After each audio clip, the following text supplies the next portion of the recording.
Solo necesitamos abrir nuestros ojos para ver los hombres como Dios los ve. Es fácil juzgar, ¿no? Es que tú.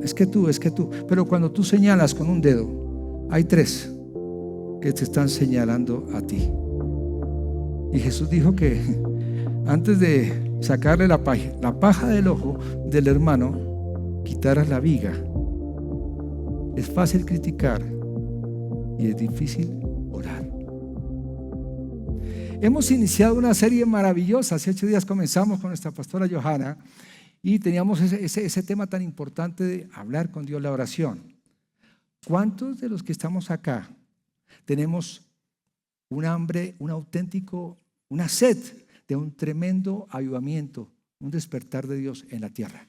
Levanta la mano esta mañana. ¿Cuántos tenemos hambre y sed de que haya un mover de Dios poderoso en la tierra? Queremos que el Señor Jesús reciba la recompensa de su sufrimiento. Dice en Isaías que vio el fruto de su aflicción y se gozó.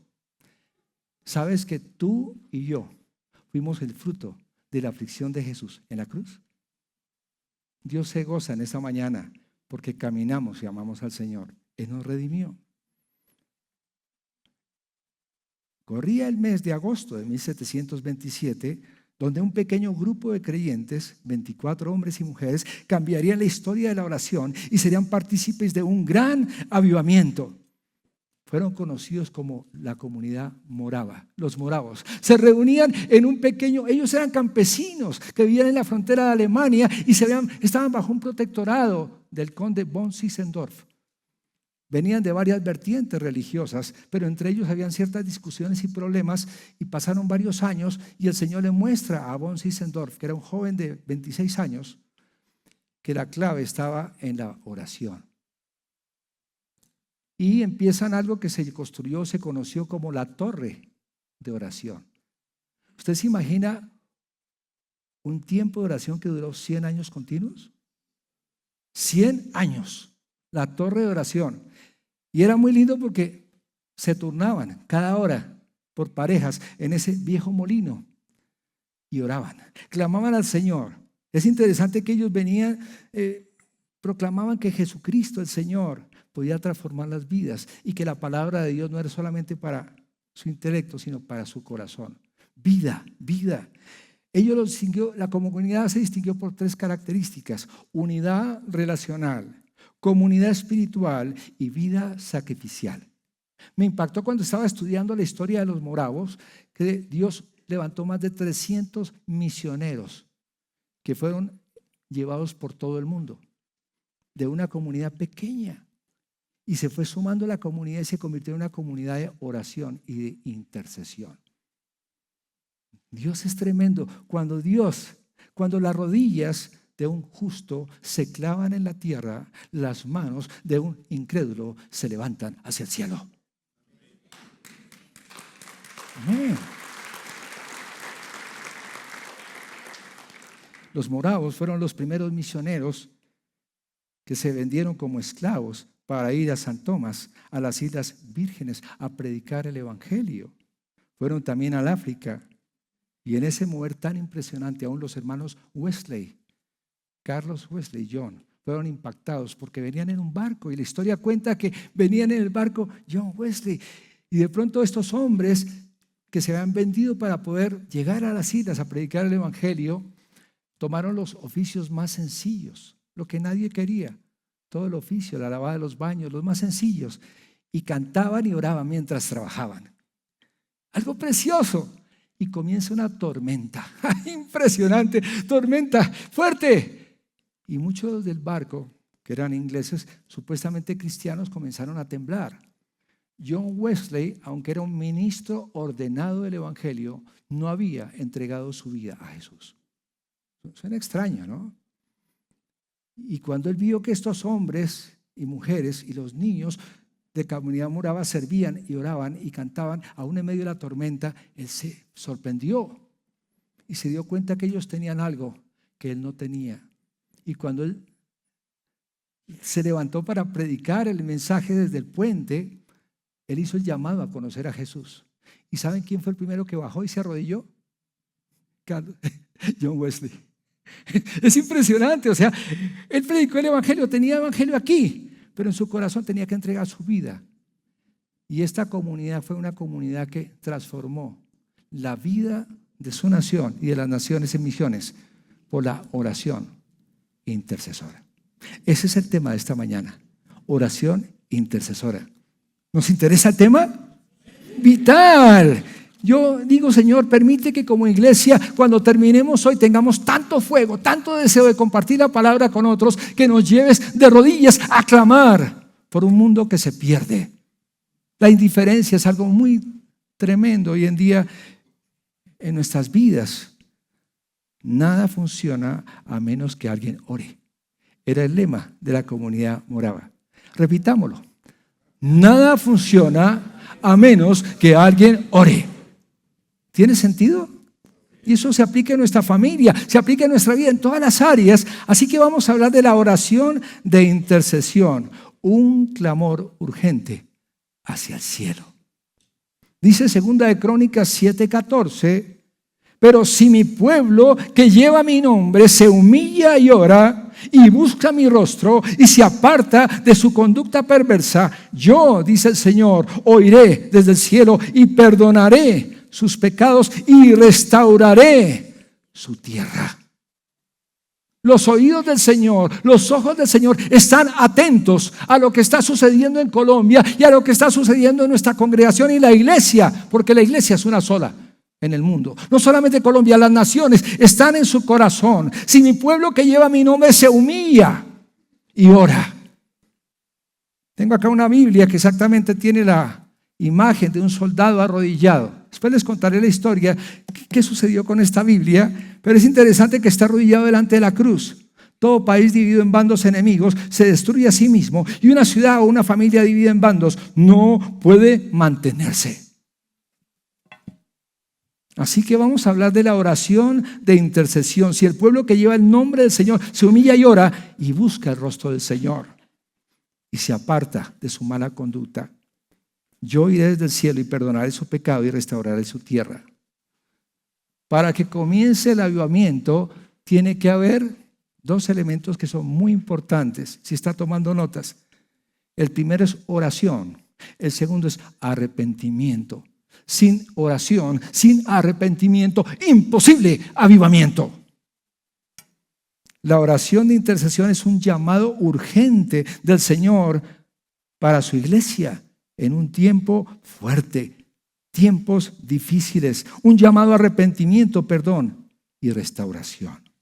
Vamos a hacernos dos preguntas en nuestra enseñanza en esta mañana. ¿Qué es la oración de intercesión? ¿Cuál es su fundamento? ¿Y qué hace un intercesor? ¿Qué es la oración de intercesión? ¿Cuál es el fundamento? ¿Y qué hace un intercesor? Y vamos a utilizar algunos pasajes bíblicos y de manera especial vamos a trabajar con el pasaje del capítulo 1 del libro de Nehemías. Y vamos a aplicarlo a nuestra vida. No lo busque todavía, más adelantito. Y queremos que al final como iglesia nos comprometamos a seguir orando e intercediendo por nuestras familias y por nuestra nación. Ese es el propósito que Dios tiene esta mañana. Espero que sea claro y que estemos identificados con Él. ¿Qué es la oración intercesora y cuál es su fundamento? Y vamos a pensar que siempre Dios actúa en medio de las circunstancias. Siempre hay una situación o un problema que demanda ser atendida. Entonces Dios, el Espíritu de Dios, coloca carga en nosotros. Su carga se hace mi carga. Su corazón se pone en mi corazón. Y yo me convierto en alguien que intercede delante de Dios. Y Él responde involucrándonos en la solución. No es una oración pasiva, no es una oración toda como mística y no sé. No, es una oración con acción, con compromiso. Cuidado cuando oras, porque Dios te involucra en la respuesta de la oración. El Señor sufre con los que sufren. El Señor llora con los que lloran. Pone su carga sobre mí para que yo interceda como lo hizo Jesús en la cruz. La oración de intercesión comienza con una tremenda compasión que nace en el corazón de Dios por los que se pierden. Así comienza la oración de intercesión, con compasión. El dolor de los demás se hace mi dolor. El pecado de los demás aún se mete en nosotros y clamamos delante de Dios. La intercesión es la capacidad y función de identificarnos personalmente con las necesidades de los demás, que nos llevan a clamar de manera que el corazón nuestro se hace uno con ellos por medio del Espíritu Santo. Es expresado cuando nos identificamos con Jesús y seguimos sus pasos, porque sus pasos nos conducen más allá de las 4 paredes de nuestra iglesia. Un intercesor va más allá de las 4 paredes, hacia las calles, en un mundo lleno de personas heridas, solitarias, maltratadas, perdedores, niños abusados, mujeres abandonadas, matrimonios destruidos. En otras palabras, personas reales como tú y yo, con problemas reales. Así como Jesús nos enseñó, podemos ser tocados por las dolencias, tentaciones y batallas también de otros. Identificarnos con ellos. La única manera que podemos interceder genuinamente es con un corazón lleno de compasión. Póngase su mano acá. ¿Saben que con la palabra amor entrañable viene un amor que brota de lo más profundo de las entrañas? No es amor sentimiento, es amor compromiso, es amor entrega, es amor sacrificio. Un grito que nace de oración, compasión, dolor y desesperación. Un corazón que palpita con los sufrimientos de otros como si fueran propios. Los que están en casa, con su mano en el corazón también. ¿Sufres con los que sufren? ¿Lloras con los que lloran? ¿Te haces uno con ellos como Jesús se hizo uno con nosotros? Así nuestros ojos entonces serán abiertos a la horrible condición de las personas sin Dios, sus necesidades espirituales que bloquean el camino hacia la cruz. Entonces, eligiendo ser uno con ellos, dejamos de lado nuestra posición cómoda y nuestros corazones son encendidos por el Espíritu Santo. ¿Dios está hablando en nuestras vidas esta mañana? Para pronunciar gritos aún de confesión e intercesión a favor de ellos, como lo hizo Jesús, el sumo sacerdote. En la oración de intercesión, Dios deposita el dolor de su corazón sobre nuestro corazón. Lo que a Dios le duele, nos duele a nosotros. Cuando Juan le coloca la cabeza en el pecho de Jesús, escucha el latir de su corazón. Y el latir del corazón de Jesús palpitaba de amor por nosotros. Yo me emociono. Digo, Señor, danos un corazón que palpite por las necesidades y las dificultades del mundo que nos rodea. Lo contrario se vuelve religiosidad vana, que no sirve. Revelándonos entonces por medio del Espíritu Santo la condición de las personas para orar por ellas. La frase que quiero que tengamos muy en el corazón, la verdad es: cuando las rodillas de un justo se clavan en la tierra, las manos de un incrédulo se elevan hacia el cielo. Repitámosla. Cuando las rodillas de un justo se clavan en la tierra, las manos de un incrédulo se elevan hacia el cielo. ¿Cuál es entonces el fundamento de la intercesión? Cristo. Cristo, solo Cristo es el fundamento. Él intercede por nosotros. Él es el fundamento. Su obra en la cruz, la persona de Jesús, su pasión que brota del corazón, llena nuestro corazón. Jesús miró los campos, estaban llenos de personas sin pastor, como personas que caminaban, deambulaban. Habían personas que dirigían la parte religiosa, pero dice que eran como ovejas sin pastor. Y en ese momento dijo: despierten y miren a su alrededor, los campos están listos para la cosecha. Me duele cuando como iglesia estamos cómodos. Me duele cuando venimos y no traemos a otros a los pies de Jesús. Me duele lo que a Jesús le duele. Y espero que como iglesia en esta mañana nos duela, porque el mundo que nos rodea está necesitado de conocer el amor de Jesús.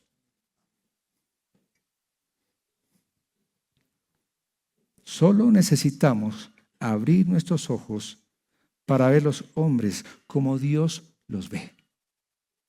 Es fácil juzgar, ¿no? Es que tú.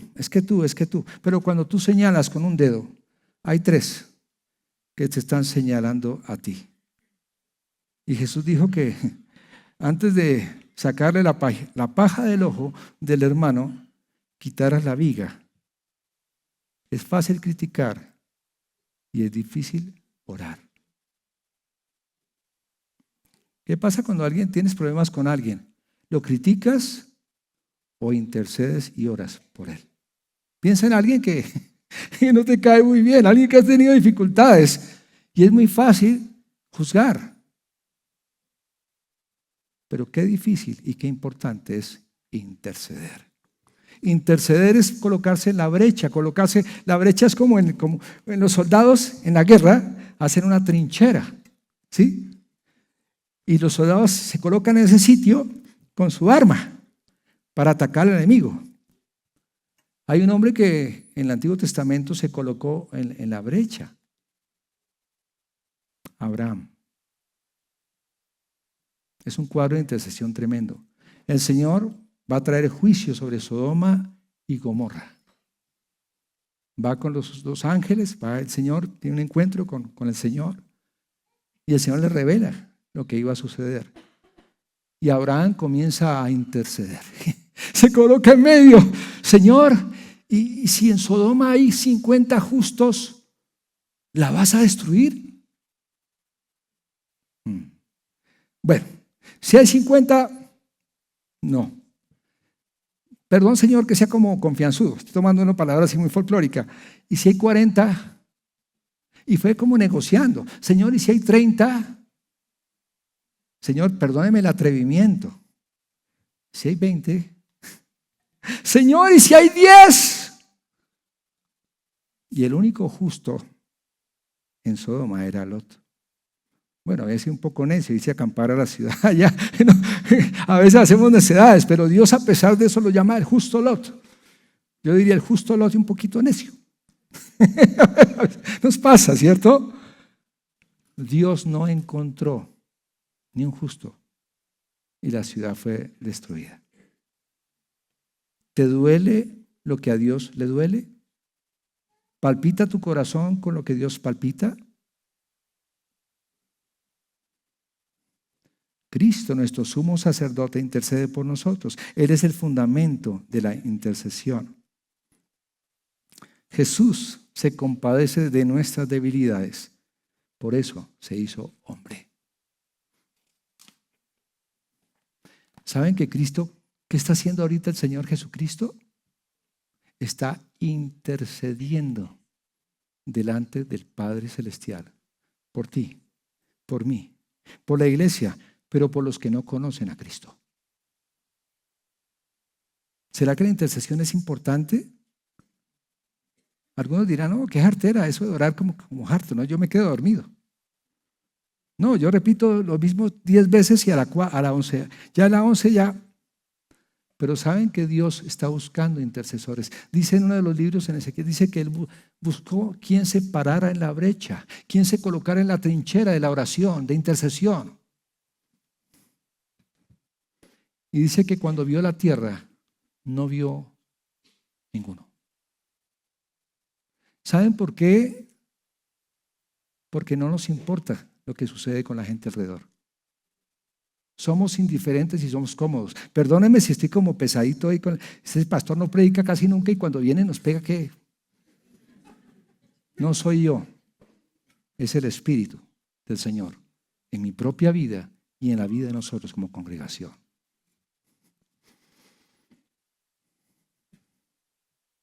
¿Qué hace entonces un intercesor? Si Jesucristo intercede, 2000 años intercediendo. Jesús sigue intercediendo. Él es el abogado. Abogado tenemos para con el Padre, Jesucristo el justo. Tomando un poco la figura del abogado intercesor, nosotros podríamos al interceder ser como los ayudantes del abogado intercesor. Perdóneme la figura. Le llevamos el maletín. ¿Estás dispuesto o dispuesta a pagar el precio de ser un intercesor que cambia una nación desde tus rodillas, oración y acción?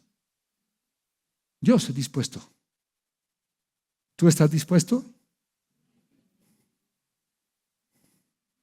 Nehemías sintió la carga en su corazón. Nehemías intercedió ante Dios al conocer el estado deplorable en que se encontraba su pueblo, el pueblo, la nación de Israel. ¿Qué hace entonces un intercesor? Y cuando Nehemías escucha la noticia, él está allí sirviendo en Susa. Servía como copero del rey, era casi el que probaba el vino del rey. Y si el vino estaba envenenado, estrenaban copero. Era un hombre de confianza plena.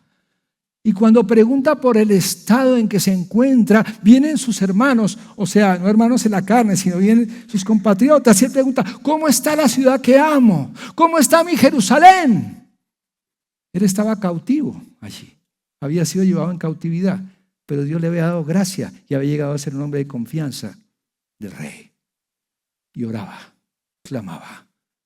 Y cuando él escucha, el pueblo está en gran afrenta.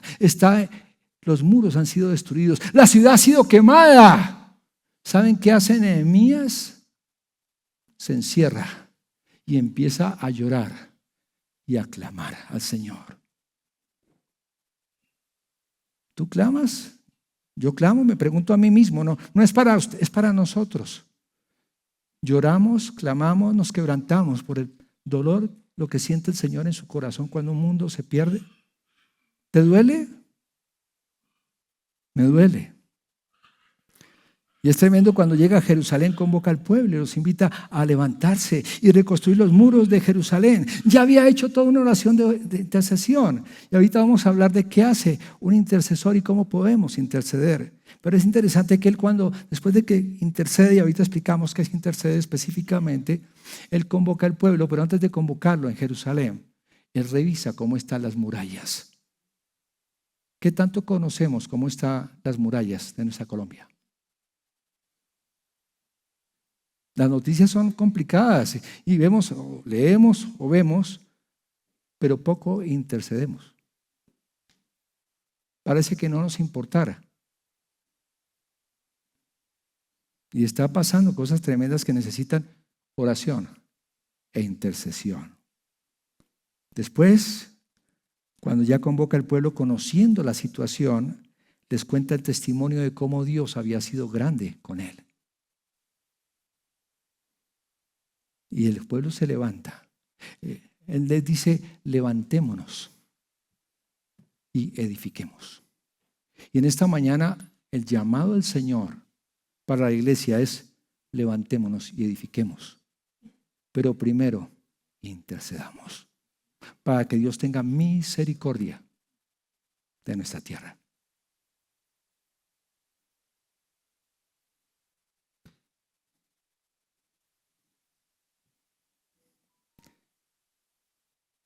Les da testimonio y ellos responden. Manos a la obra. Sí, tú que estás en casa, Dios te está llamando también a ser un intercesor, una intercesora, estar en la brecha. Que cuando el Señor mire la tierra no se extrañe de que no había ninguno. Que digamos como iglesia, Señor, henos aquí para interceder y para transformar a Colombia. Henos aquí, Señor. Y es hermoso cómo se ponen de acuerdo. La Biblia dice que si dos se ponen de acuerdo en la tierra, será hecho en los cielos. El poder del acuerdo es algo impresionante. Primero nos ponemos de acuerdo con el Señor. Toda oración de intercesión nace primero en el corazón de Dios. Lo repito. Toda oración de intercesión nace primero en el corazón de Dios.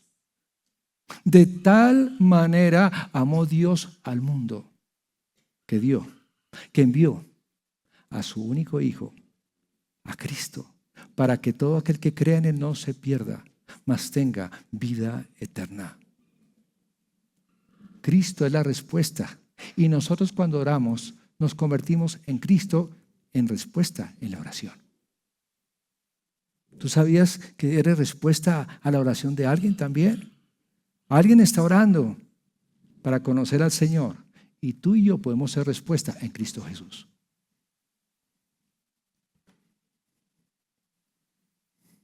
¿Qué hace entonces un intercesor? ¿Cómo podemos ser intercesores? Y cuando conoció la situación de su pueblo, lloró y ayunó, sintiendo compasión, hemos dicho, por su pueblo. Vamos a mirar qué hace entonces un intercesor y vamos a ir pasando ahora sí la siguiente imagen y vamos a encontrar que un intercesor es alguien que confiesa pecado. Nehemías se identifica, confiesa los pecados de su pueblo, mi pueblo. Y es interesante porque él no había hecho muchas de las cosas que confesó. Señor, hemos sido idólatras. Señor, hemos sido infieles. Señor, hemos maltratado a nuestras mujeres. Señor, hemos abusado a nuestros niños. Señor, hemos explotado a nuestros trabajadores. Señor, hemos mentido. Hemos engañado. Hemos ultrajado. Y nos presentamos en el templo con manos contaminadas. Y en Isaías dice que a Dios lo tiene cansado esas celebraciones sin santidad o sin consagración, sin limpieza. Cuando venimos a la iglesia simplemente por venir, por cumplir, pero en nuestra vida hay cosas que no han sido arregladas, dice el Señor que primero vayamos a su presencia y luego sí nos presentemos a celebrar y a adorar. Me tiemblan las piernas en esta mañana la responsabilidad tremenda de estar acá. Porque alguien podría decirme, pastor, usted está hablando de esto, pero acuérdese que esto y esto y esto. Tremenda responsabilidad que tenemos. Confesó los pecados de su pueblo. Por eso él dice en Nehemías que empezó a decir, Señor, perdóname por esto. Hay como una identificación. En la intercesión hay una identificación con los pecados y las situaciones del pueblo. ¿Con qué te identificas en esta mañana con cosas que están pasando en Colombia y que le duelen a Dios? Tristemente, afuera nos conocen muchas veces, dice uno colombiano, y uno llega a las aduanas del mundo y le ponen en otra fila. ¿Ah? Y cogen el pasaporte y lo revisan y miran y ¿por qué tenemos tan mala fama?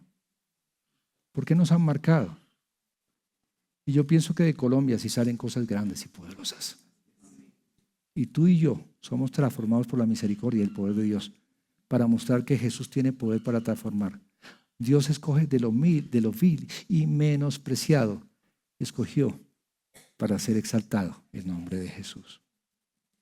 Tal vez tú estás sentado acá y dices, pero yo tengo tantas cosas, sí, yo tantos errores en mi vida. Pero Dios puede convertir el error más grande en un tesoro. Y eso somos tú y yo. El precio fue su sangre en la cruz. Tú y yo valemos la sangre de Jesús. No me digas que no valgo. Valgo la sangre de Jesús. El intercesor confiesa los pecados de su pueblo, pero también recuerda sus promesas. Y no estoy leyendo el texto bíblico completo porque nos tomaría mucho tiempo leerlo, pero quiero que en casa lo lean. Pero él recuerda las promesas. Señor, tú dices que si nos convertimos de nuestro pecado, tú nos restaurarás, tú nos sanarás. Señor, tu palabra dice que tus promesas, tu misericordia son nuevas cada mañana. Señor, si el pueblo que lleva tu nombre se humilla y ora, tú perdonas el pecado y restauras la tierra. Y no solamente confiesa el pecado, sino recuerda las promesas de Dios. ¿Qué promesas tiene Dios para tu casa? Para tu vida, para tu familia. ¿Dios te ha hecho promesas? ¿Dios ha incumplido sus promesas? Nunca. Él es bueno, Él es fiel, Él es misericordioso, Él es poderoso, Él es digno. Dios nunca cambia. Dios cumple sus promesas. Cuando mi esposa estuvo tan grave, antes de todo ese proceso tan complicado, y tal vez le contaba a algunos que el Señor le habló a mi esposa en la clínica y le dijo: yo te sanaré.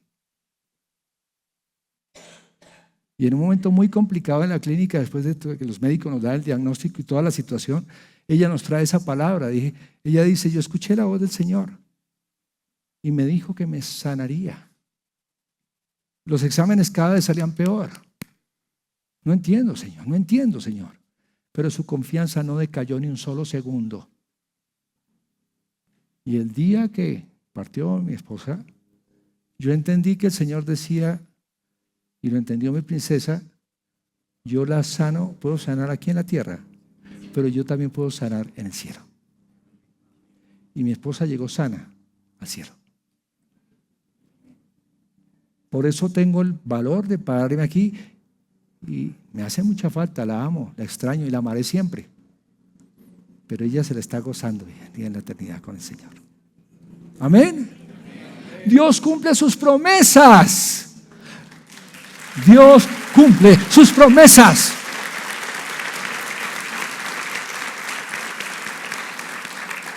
Cuando venga el enemigo a recordarte tu pasado, recuérdale a él su futuro.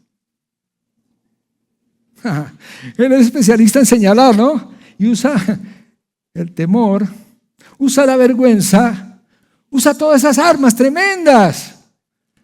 Pero recuerda las promesas de Dios que te ha hecho para ti y tu familia, tu nación y mi nación. Un intercesor confiesa pecados de su pueblo, recuerda las promesas de Dios y pide a Dios misericordia a favor de su gente. No nos trates conforme a nuestro pecado, no nos trates conforme a nuestra maldad. Ten misericordia de nosotros. Como el hombre que tenía una deuda muy grande y pidió a su Señor que se la perdonara. Y el Señor se la perdonó. Contó la historia de Jesús. Y cuando se encontró en el camino con otro que le debía unas moneditas, lo cogió del cuello. Perdón, págame lo que me debes. Lo cogió. El Señor dijo, se puso triste. Yo te perdoné la deuda y tú no eres capaz de perdonar unas moneditas. ¿Saben cuánto nos cuesta perdonar? Somos indiferentes al dolor porque no nos importa la gente y por orgullo y soberbia nos cuesta perdonar.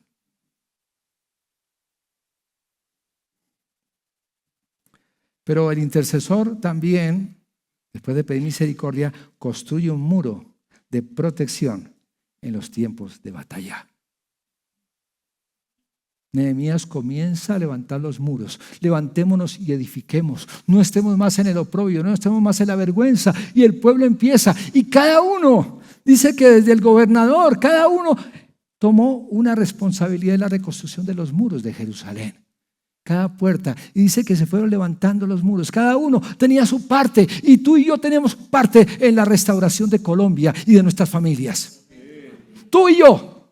Levanta tu mano y di, yo soy parte de la solución, de la restauración, comenzando en la intercesión y terminando en la acción.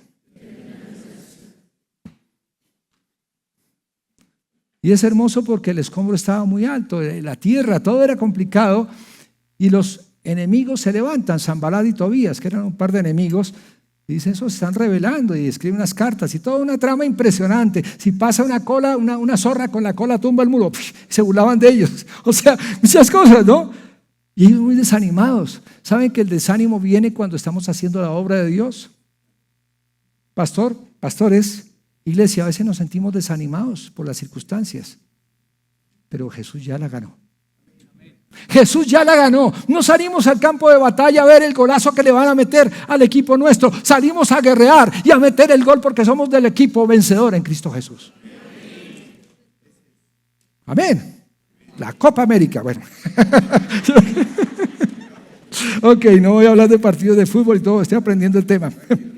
Pero construye muros de protección en tiempo de batalla. Dice que los unió por familias. Y es hermoso que en nuestra congregación hay una visión muy hermosa de restauradores.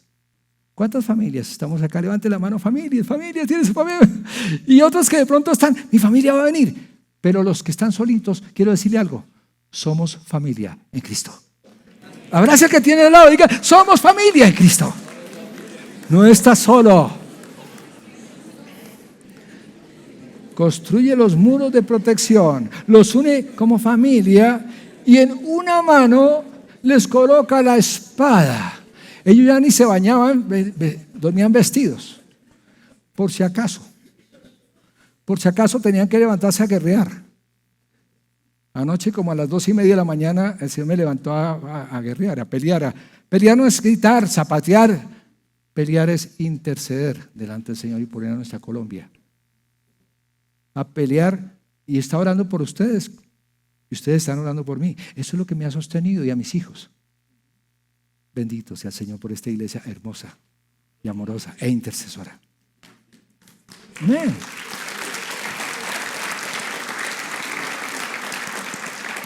Un intercesor no tuerce el brazo de Dios, sino que conecta su corazón al Espíritu Santo y pide que lo guíe a orar de acuerdo a la perfecta voluntad de Dios.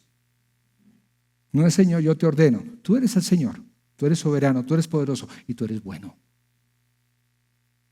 Eso fue lo que yo aprendí en los tiempos de batalla con la enfermedad de mi esposa. Bueno, soberano y poderoso.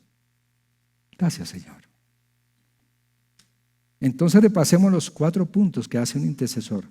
Lo primero que hace es ¿qué? Confiesa pecados de su pueblo. Segundo, recuerda las promesas de Dios. Tercero, pide a Dios misericordia a favor de la gente. Y cuarto, construye muros de protección. ¿Vamos bien?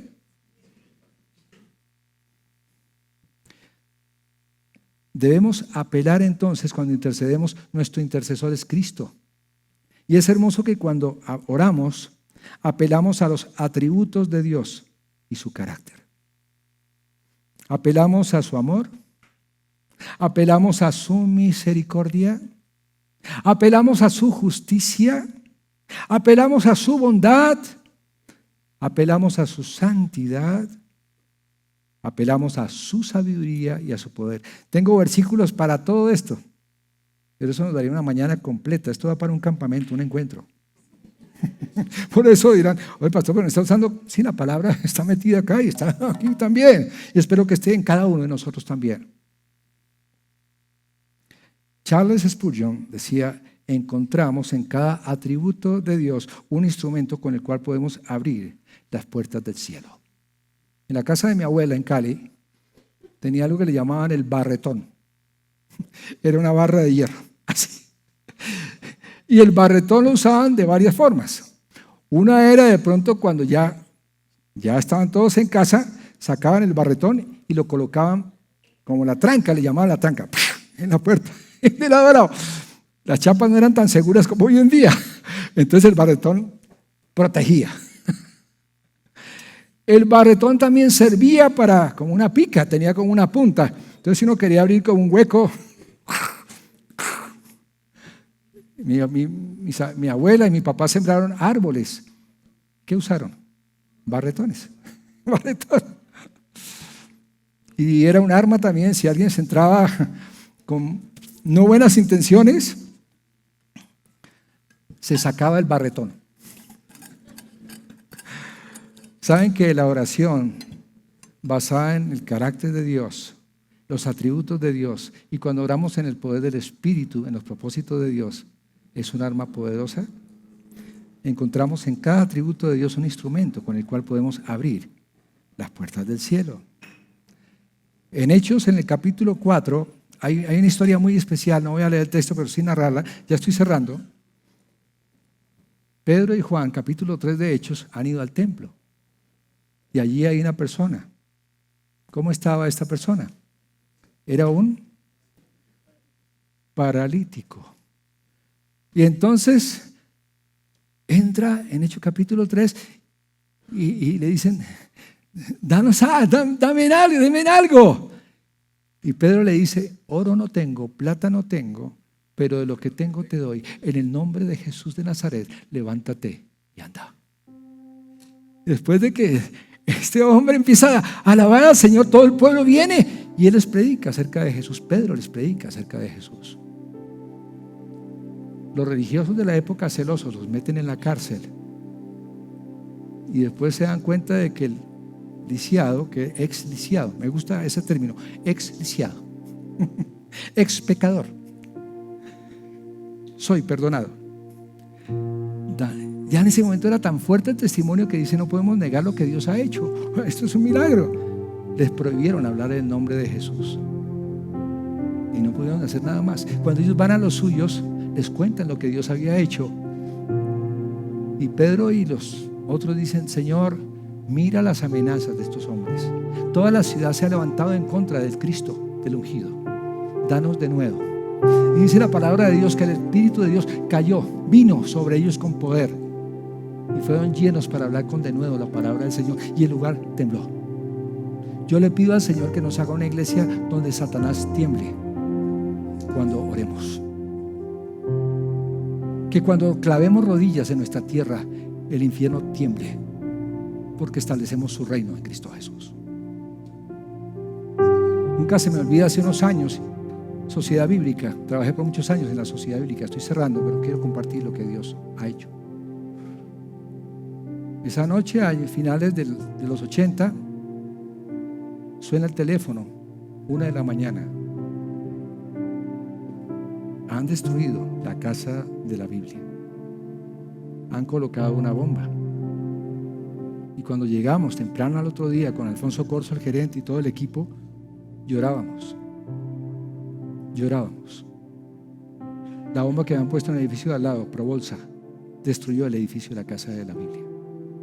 Don Luis, el señor que cuidaba, el vigilante, era un señor ya mayor, dice que él estaba sentado a las 11 de la noche leyendo una Biblia en la sala de ventas debajo de un arco. Y de pronto estaba leyendo un texto que decía, en un momento las cortinas de mi casa serán removidas. Y él está leyendo el texto cuando efectivamente una bomba explota y el edificio cae. Si alguien, no sé si alguno conoció la historia, algunos dirán, uy, sí, la casa de la Biblia.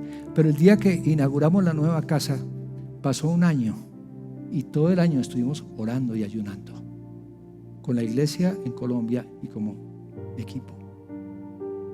Y el Señor dio una palabra, la gloria de la segunda casa será mayor que la primera. En ese año teníamos un equipo interno, todo el equipo de contabilidad orando. En casa yo tenía a la señora del servicio, era una intercesora tremenda, y empezó a orar por la salud de mi papá. Algunos saben ya la historia de que Dios lo sanó milagrosamente de una enfermedad muy grave. Ella fue mi coequipera de intercesión en casa. Tremendo. Después mi esposa se convirtió en una tremenda coequipera de oración. Nos encontrábamos a las 6 de la mañana en un parque de la 100 con un hombre llamado Alejandro, medía como casi 2 metros. En los congresos lo colocaban en la portería porque la gente le tenía respeto. Este hombre, un tremendo intercesor. Y en ese año de reconstrucción de la casa de la Biblia, Dios abre las puertas donde estaban cerradas. El ejército de Colombia, Dios permite que hagamos un programa con el ejército. La Biblia para los soldados. Todo el camuflado de los soldados en esos tiempos de las bombas y toda esa situación, Dios nos guarde de una situación así en Colombia. Pero en la época difícil del narcotráfico, nació la idea de que dentro del equipo de soldados hubiera un arma de paz y de guerra. La palabra de Dios, que es como espada, pero que trae paz a nuestros corazones. Empresarios dieron dinero y donamos a 4.500 soldados una Biblia con tela camuflada. El capellán del ejército hizo una carta, no se las voy a leer, pero estaba expresando su agrado de que los soldados tuvieran un arma de paz. 20.000 nuevos testamentos camuflados. Hoy en día la sociedad bíblica está produciendo y sigue produciendo camuflados. En ese año Dios abrió las empresas a la palabra de Dios. La Fundación Social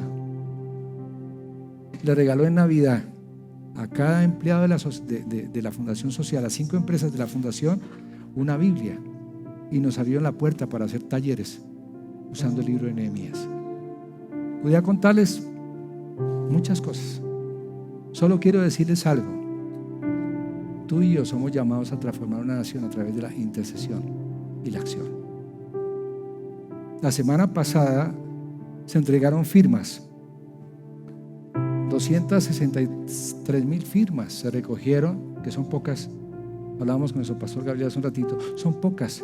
263,000 padres de familia en Colombia diciendo no a la ley que quieren implantar para prohibir todo el proceso de consejería, de orientación y ayuda. No solamente a nivel de iglesia, sino a nivel médico, todo lo que está pasando. Hoy hay un llamado de la Confederación Evangélica en Colombia a ayuno y a oración. Estamos hoy aquí como iglesia a ser convocados a orar y ayunar por nuestra nación, por nuestras familias.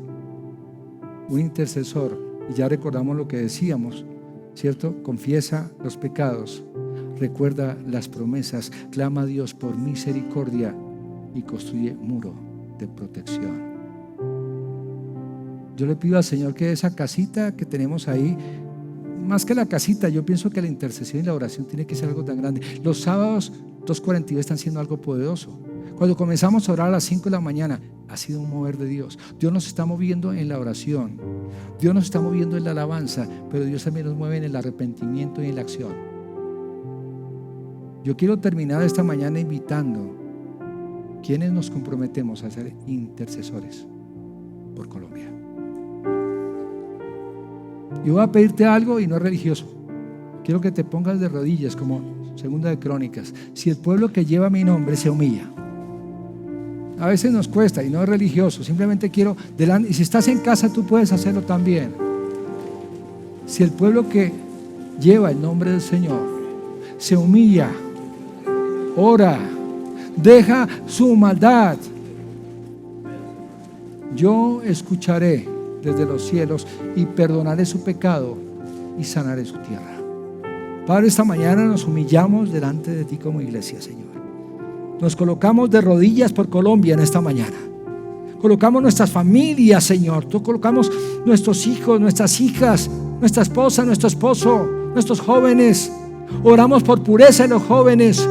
Oramos por hombres comprometidos con el reino como sacerdotes del hogar.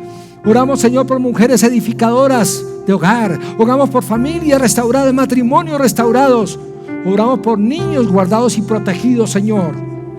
Como iglesia, perdona nuestra indiferencia. Perdona, Señor, que hemos estado tan cómodos mientras tu corazón se duele de lo que está sucediendo.